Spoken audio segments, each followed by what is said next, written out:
السلام علیکم ورحمۃ اللہ وبرکاتہ۔ نحمدہ ونصلی علی رسولہ الکریم، اما بعد، فاعوذ باللہ السمیع العلیم من الشیطان الرجیم من حمزہ ونفخہ ونفثہ۔ بسم اللہ الرحمن الرحیم۔ روایات کربلا کی حقیقت۔ آئیے دیکھتے ہیں کہ کربلا کی جو روایات ہیں ان کی حقیقت کیا ہے۔ حادثہ کربلا کا مرجع تاریخی روایات ہیں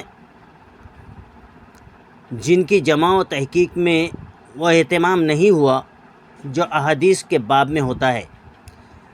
مزید برآں اکثر تاریخی روایات کے بیان کرنے والے ایسے روات ہیں جو ضعیف ہی نہیں بلکہ کذاب اور شیعہ ہیں، اور مورخین نے حادثہ کربلا کے بیان میں بلا تفریق و تمحیص ان سب کی مردیات یکجا کر دی ہیں۔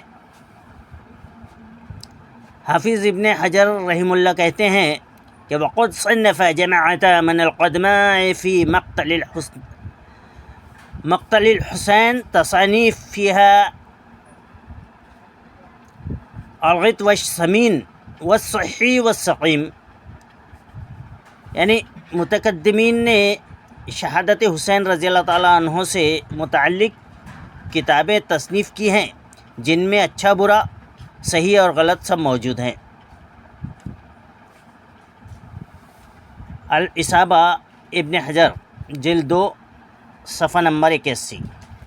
مولانا ابوالکلام آزاد رحمہ اللہ لکھتے ہیں، اس وقت جتنا بھی مقبول اور مروج ذخیرہ اس موضوع پر موجود ہے وہ زیادہ تر نوحہ خوانی سے تعلق رکھتا ہے، جس کا مقصد زیادہ سے زیادہ گریہ اور بکا کی حالت پیدا کرنا ہے، نہ کہ تاریخی حیثیت سے بیان واقعات۔ شہید اعظم صفحہ نمبر 6۔ واضح رہے کہ تاریخی روایات سے متعلق جو ہم یہ کہہ رہے ہیں کہ اس میں ہر طرح کے اچھے برے اور سچ جھوٹ کو بھر دیا گیا ہے، تو یہ کوئی ایسی بات نہیں ہے کہ اگر ان تاریخی روایات کے لکھنے والے مورخین کے سامنے کہتے تو وہ کوئی صفائی دے سکتے، بلکہ ان مورخین نے تو خود اس حقیقت کا اعتراف بھی کیا ہے کہ ان کی کتابوں میں ایسی روایات مل سکتی ہیں جو سمجھ میں نہیں آتی۔ مثال کے طور پر تاریخ طبری ہی کو لے لیں، جس میں حادثہ کربلا کی سب سے زیادہ تفصیلات ہیں۔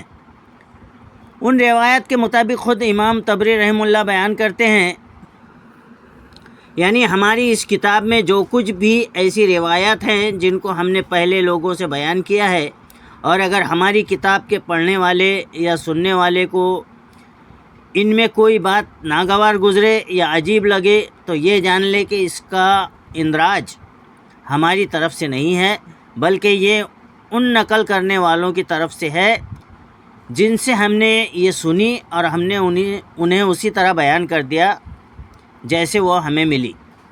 تاریخ طبری جلد 1 صفحہ نمبر 8۔ عتیق الرحمن سنبھلی صاحب مذکورہ وجوہات اور امام طبری کا بیان درج کرنے کے بعد لکھتے ہیں کہ غور کیجئے، جب ایک مورخ کا دامن اتنا وسیع ہو کہ موٹی اور دور سے نظر آنے والی عجیب باتوں کے ساتھ بھی ایک روایت کو اس کی کتاب میں بے جھجک جگہ مل سکتی ہے، تو پھر راویوں کی کون سی غلطی، مبالغہ آرائی یا غلط بیانی رہ جاتی ہے جس کی امید ہمیں ان مورخین کی کتابوں میں نہیں کرنی چاہیے، خاص کر کربلا جیسے واقعات جن سے جذبات، تعصب اور مفادات جڑے ہوتے ہیں۔ کربلا اور اس کا پس منظر صفحہ نمبر 23۔ الغرض روایات کربلا کی حقیقت یہ ہے کہ ان میں محدثانہ اصول نہیں برتے گئے، اس لیے اپنے مفاد کے لیے ان میں منمانی تفسیریں کی گئیں اور بڑی تعداد میں فرضی واقعات بھی شامل کر دیے گئے۔ اس لیے ان کے مطالعے کے وقت انتہائی احتیاط اور ہوشیاری کی ضرورت ہے۔ شیعہ عالم محمد آصف محسنی اپنی معروف کتاب مشرع بہار الانوار میں خود اعتراف کرتا ہے کہ اور بالآخر کربلا کے واقعات کی اکثر تفصیلات نامعلوم ہیں اور لوگ وہ چیزیں تلاش کرتے ہیں جو انہیں رلا سکے، جبکہ بہت سے واعظ حضرات بیان کرنے والے